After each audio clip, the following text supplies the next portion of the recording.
in our culture, many times, gods and goddesses are also portrayed as having three eyes, isn't it? हम शिव जी को त्रिनयन कहते हैं. Why three eyes? Why do they have three eyes? How can anybody have three eyes? What do they mean by that? You see, it's a culture which is trying to give you very important concepts through all this kind of imagery. Third eye means he is perceiving something more than what we can perceive. He has augmented his perception. He is the master yogi, he is Yogeshwara. That is why he is three-eyed. So, developing the third eye and all this means it's a figurative way of saying you must enhance, augment your perceptions.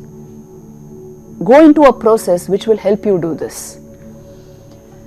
The Buddha nature, in Buddhism how it is explained, what is the nature of the Buddha?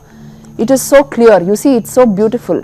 Buddha nature is simply your flawless, present awareness, cognizant and empty, naked and awake. That is the Buddha consciousness. It is your very own awareness augmented in its real original state. It is not another being. You see, this very being, the human being, becomes the Buddha. If you reach that level of perception. Raman Maharshi, he used to say, there is no mistaking consciousness when it is pure. What a remarkable sentence this is. Consciousness is the most obvious thing when it is pure. If it is mixed up with mind activity, then you have all problems. It deflects your knowledge. But the thing in itself is not difficult. That is why when Kant said, Vivekananda had studied a lot of Western philosophy. When Kant said the thing in itself cannot be known. But our Upanishads say the thing in itself can be known. There are methods to know it. And that's why Vivekananda said, where Kant ends, Vedanta begins.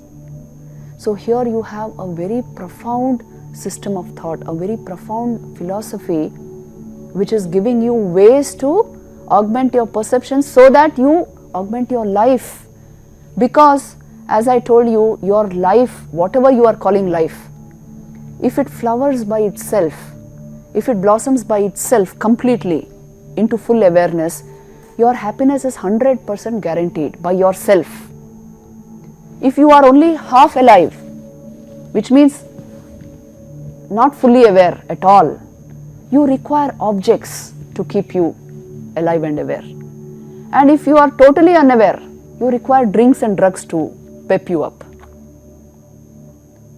Your levels of awareness is determined, your levels of happiness is determined by how aware you are within yourself. If you are fully alive, fully aware, you don't need an object to keep you happy. You don't need anybody to keep you happy. You are just bubbling with joy. तो ये एक संभावना है. To the extent you work on yourself, enhance your awareness, as yoga is meant for that. Vedanta is meant for this. To the extent you do this, not only your perceptions of everything become clear, by yourself you are all satiated, supremely happy.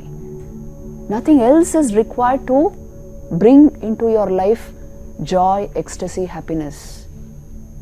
Otherwise, 1,000 things, a 7-figure salary will not keep you happy. The mind will still be greeding for something else. This is the nature of life. So you must understand all these basic things right now.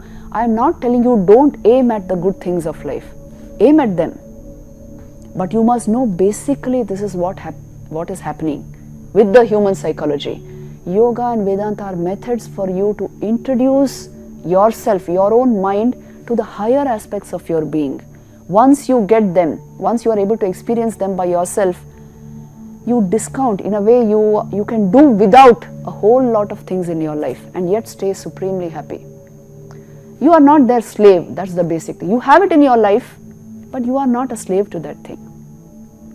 You can very well do without it. So your entire life is in your hands. Your happiness is in your hands, not in the hands of somebody.